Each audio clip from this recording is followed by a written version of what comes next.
The Dopey Challenge is back. We are back to live racing, and we're hoping that we have this pandemic behind us. Over the last 2 years, we've been coming to you talking about all the different race cancellations and virtual races, those kind of things. But hopefully we are back to full-time racing, and today we're going to talk about the Dopey Challenge and the Walt Disney World Marathon.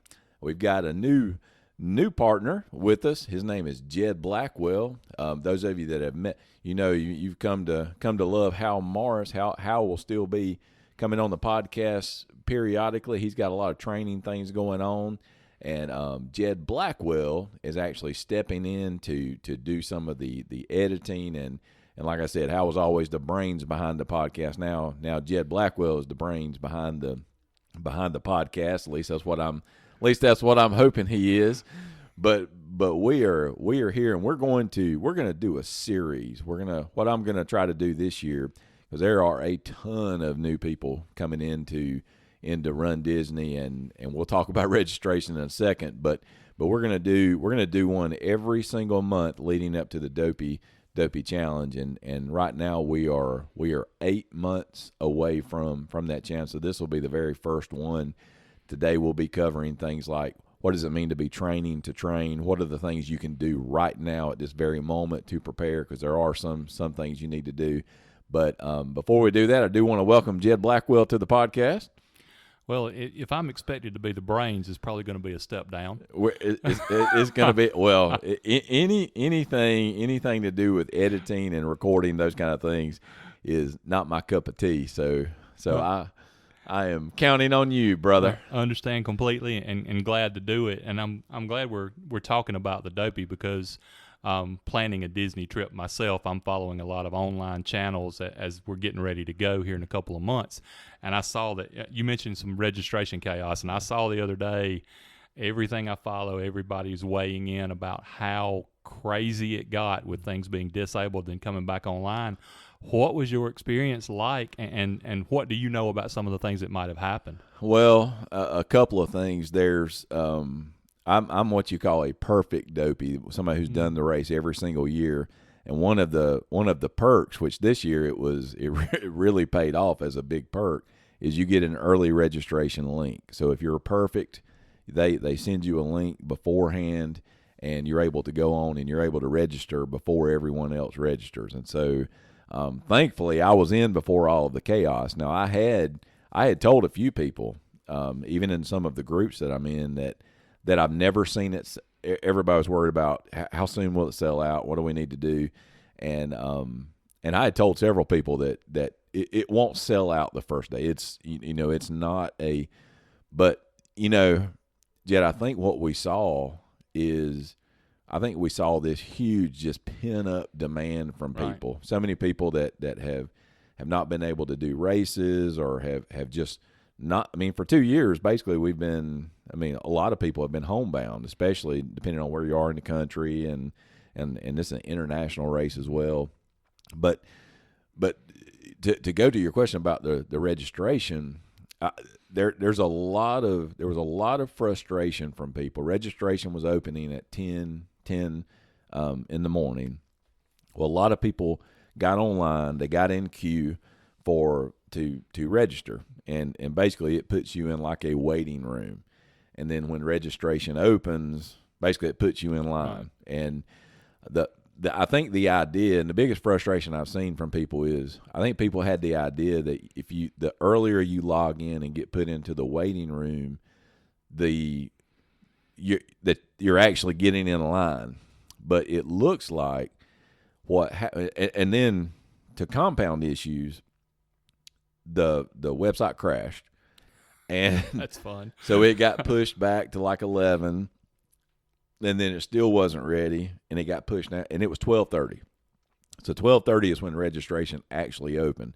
And I think the frustration is people were in line. There's some people, I mean, you can get in some of the groups and you can see there were people waiting in line 2 hours before the original time. Right.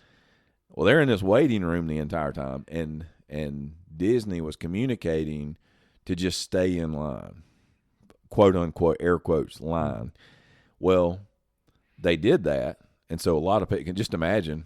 A lot of people. I saw some people, and they were posting things in the groups where they're drinking coffee at 8:00 in the morning, waiting in line, and by 11:30 they had changed their coffee to wine glasses, and they're like, we have changed.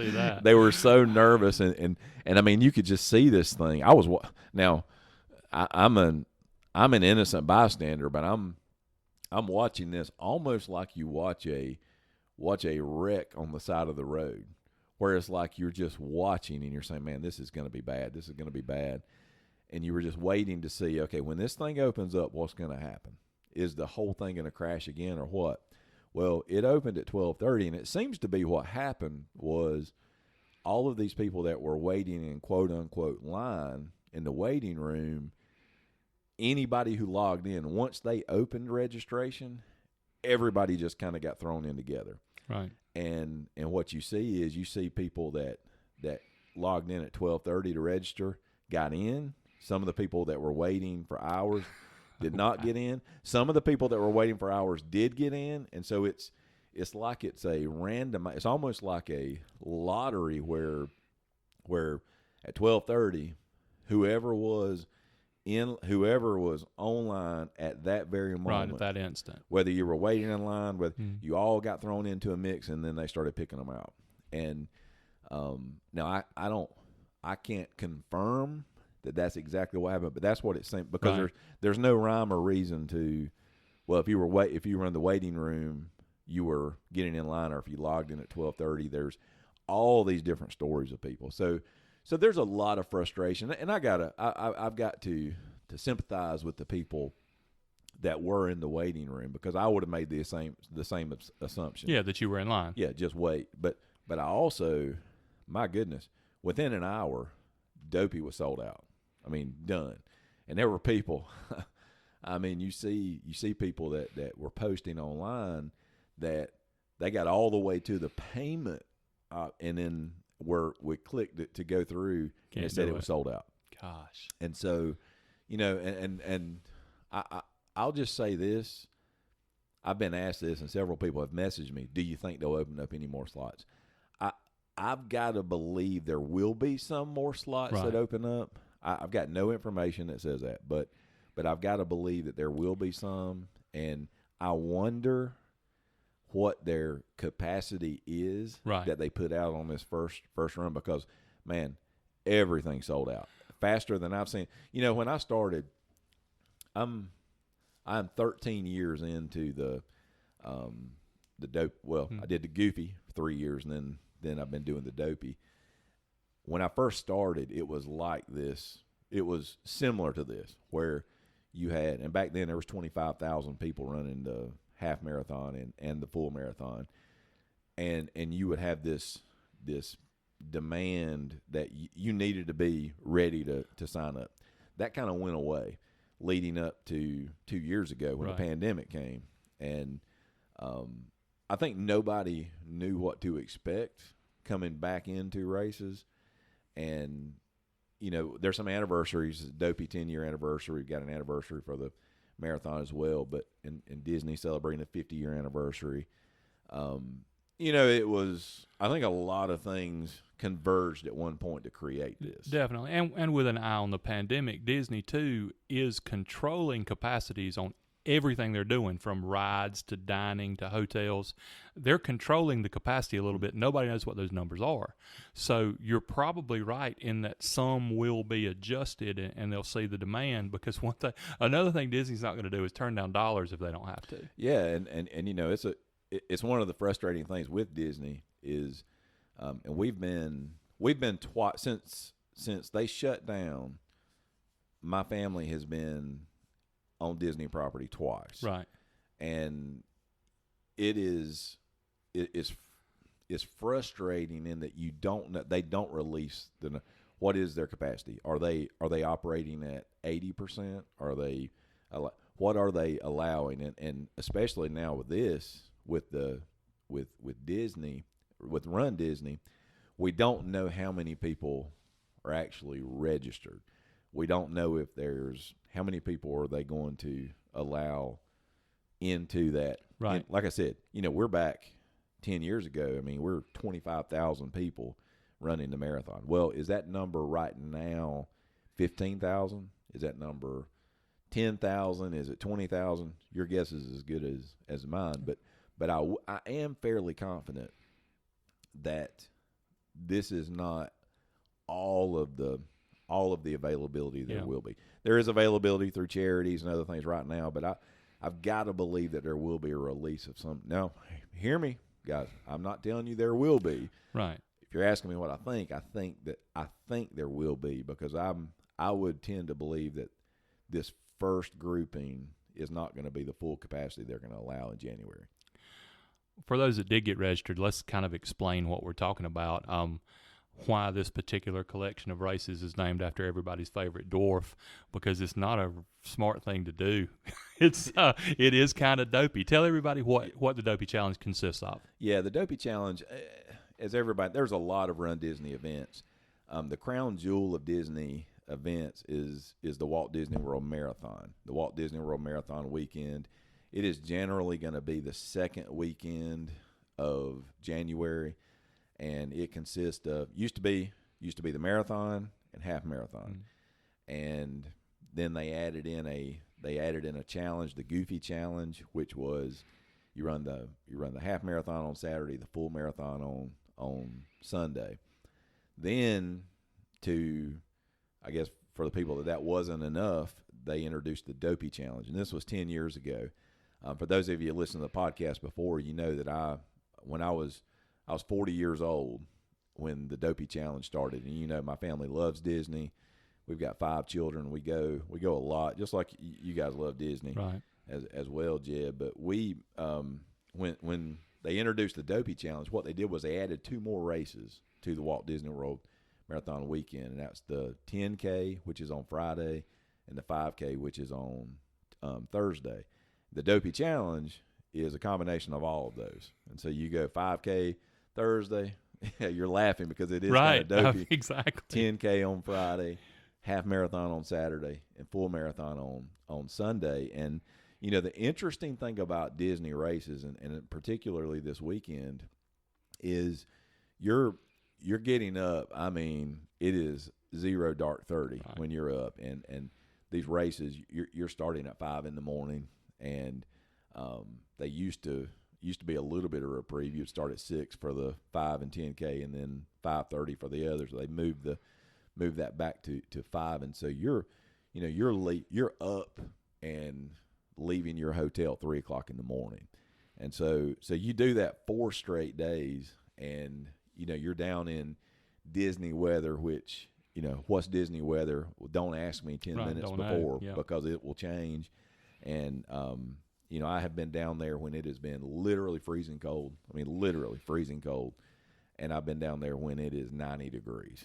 And so you see in it. So it's a big challenge. You're just doing all 4 races, and there are pacing requirements for the races, but it is a big. It's a dopey challenge for sure. Yeah.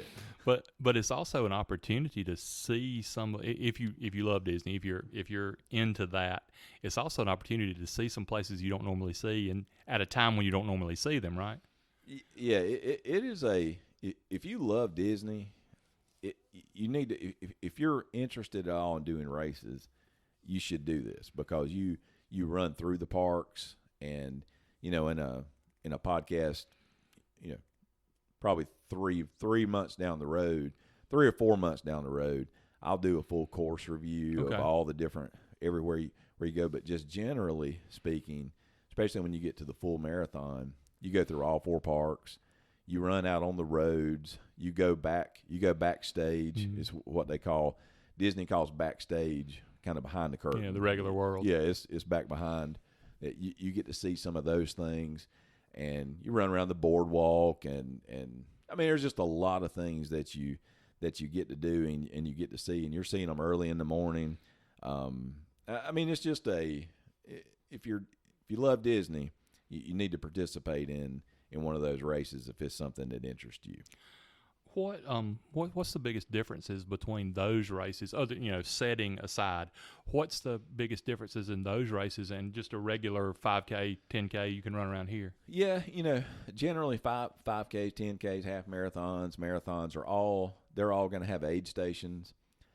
Generally, they're going to be in places that where where there's a road that you can run on, and for lack of a better term, they're going to be more boring. Right. They're just not going to be entertainment on the course.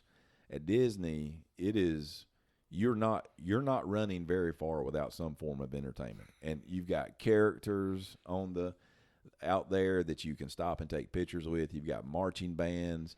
I mean, there's anything you can imagine out on the course. And again, you're running through the parks. I mean, you come through and you run through underneath the castle. You run over in Magic Kingdom. You can actually, if you time it right, you can ride rides when the park is open. When you come to the second half of the marathon, I mean, it's just once you've run a Disney race like that, it is. When you go to, and I'd say you need to be supporting your local races, and I do, but it's just hard for your local race to be able to produce what Disney does in a race environment. From a competition standpoint, are there people who are super competitive? Is it you versus the clock mostly? Is it you versus your PR? How do people seem to approach it? Yeah, it is. The thing at a Disney race, you will find all of those things. Okay. You have elites that run, because it is a fast course, and one of the things we'll cover too is when we get down the road and how you approach this race, is you can approach it in a couple of different standpoints. People ask, can you PR on a Disney course? Absolutely, you can. It is flat and fast if you want that. My opinion is you're paying a lot of money. I mean, it's more expensive than a normal race. Right. But you're paying a lot of money, and the thing you're paying for is that Disney experience. So I don't know why you would go out there and just flat run all out and try to get a PR and miss all the entertainment, miss the characters, miss all those things that make it special. But there are definitely people there that do it. A lot of people Boston qualify at the Disney races, and they will try to do that. But the unique thing about Disney races, and the things that one of the things I think makes it so special is you see everything. You see elites from, I mean, you will see every year there's some of the African runners that are over that are world class runners. Mm-hmm. They're not there to see Mickey Mouse. Right. They're there to get it done in that elite class to make it happen. All the way to, you will see people that it is literally their very first race at all, and they walk the entire time. And so you see all of these things. And I think that's one of the things that I like about the Disney experience is it allows it, no matter what your fitness level is, there's a place for you in that race. So you could get up off the couch with enough training. You could get up off the couch today and be ready to go if you're registered. Yeah, you could, and that's one of the things we'll talk about later in this podcast on the training to train. You literally can do that, and we're 8 months away. Anybody listening to this podcast, you have plenty of time to prepare for the Dopey Challenge, right, which is a monumental undertaking. But like I've said before, don't underestimate it, but don't overestimate it if you're willing to do the training. With so many things going on, with those early calls that you were mentioning, with the opportunities surrounding the race, is there a benefit to staying on property or property adjacent? Do you need to do that? Yeah, I think, well, there's a couple of different kind of people. Mm-hmm. If you're somebody that worries, and I've been to these races with a lot of different people, and everybody's different. Like me, I stay on Disney property, and I intentionally get on the very last bus that comes to the resort, because I don't want to get out there and just be standing around for an hour. Well, some people that makes them crazy. That they would look at that and say, no, I want to be on the very first bus, and I want to get there. You have to determine where you are on that spectrum. by far the easiest way is to stay on Disney property.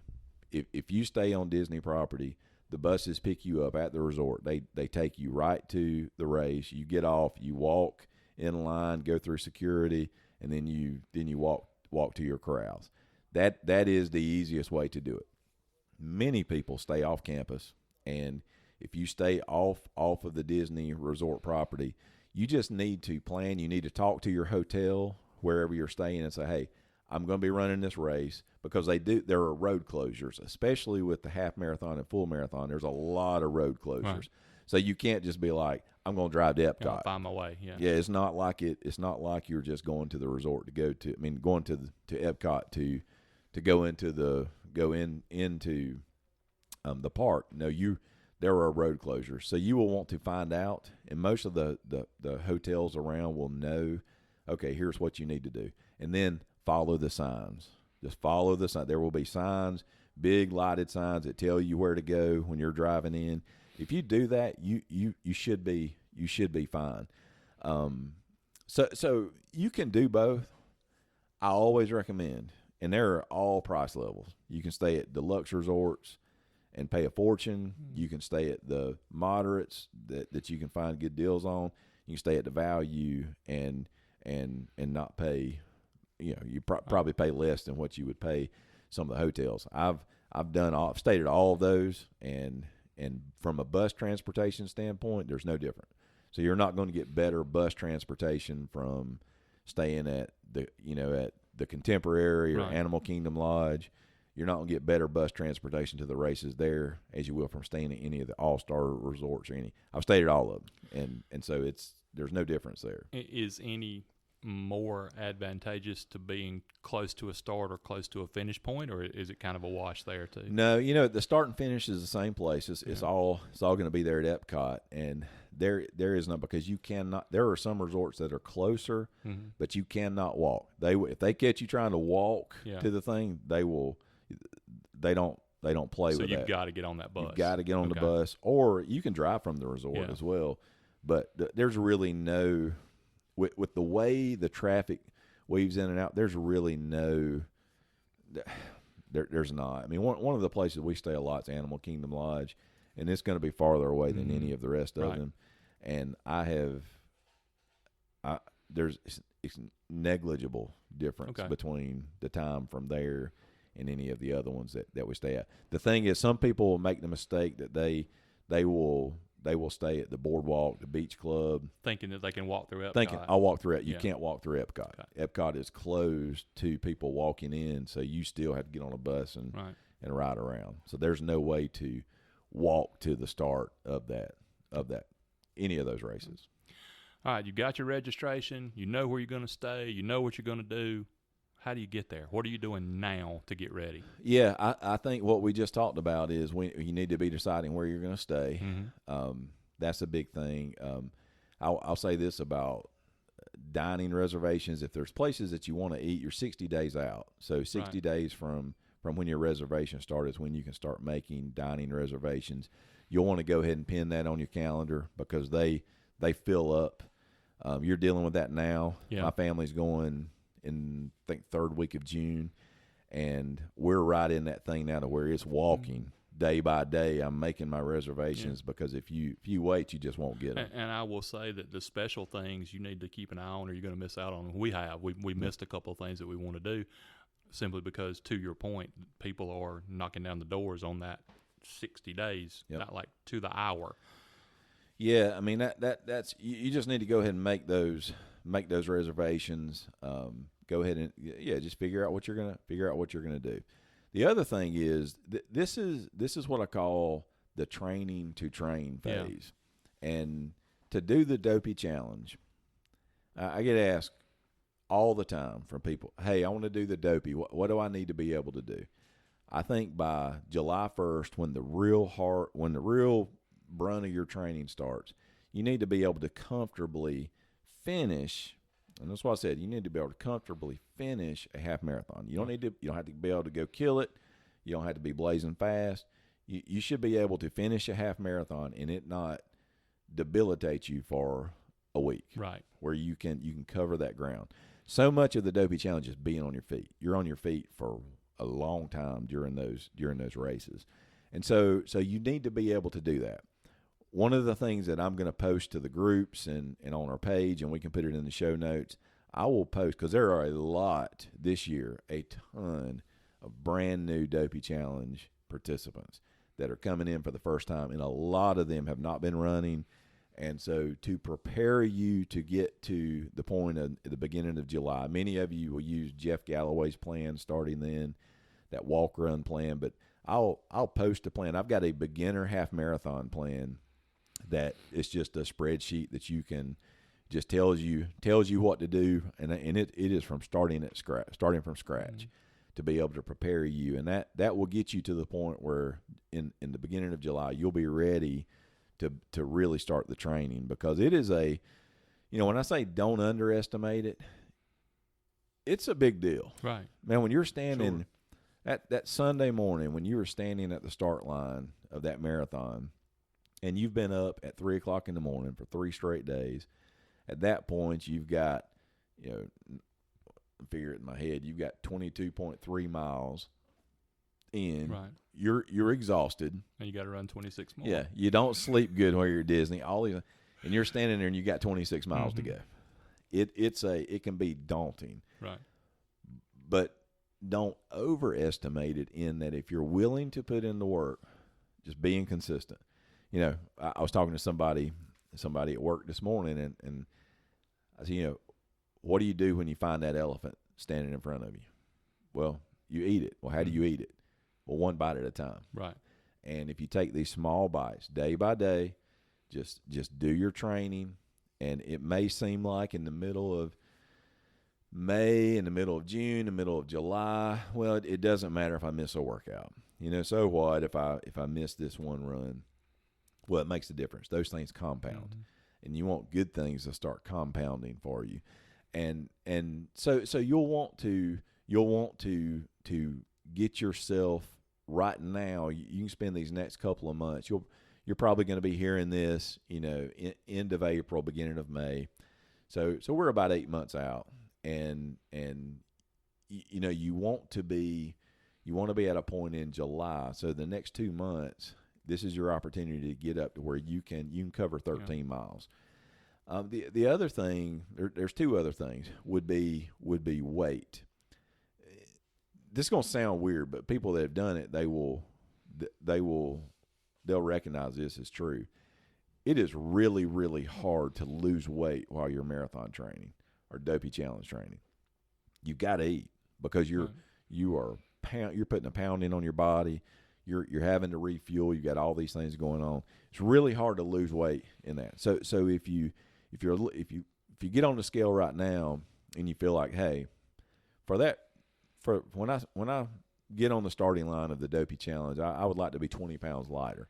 Now's the time in this next couple of months to lose that weight, to really, really get yourself at a point where you can go into July and be ready for training and drop whatever pounds you need to drop. Again, you need to do that.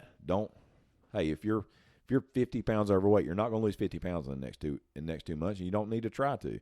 But you do need to develop that healthy lifestyle that will help you get down to what you need to be, to start really training. Because it's going to be hard to lose that weight. And you've got to understand, you're 48 miles. It's a lot of miles. Yeah. And every pound that you can be lighter is going to be better on your hips, on your knees, on your feet.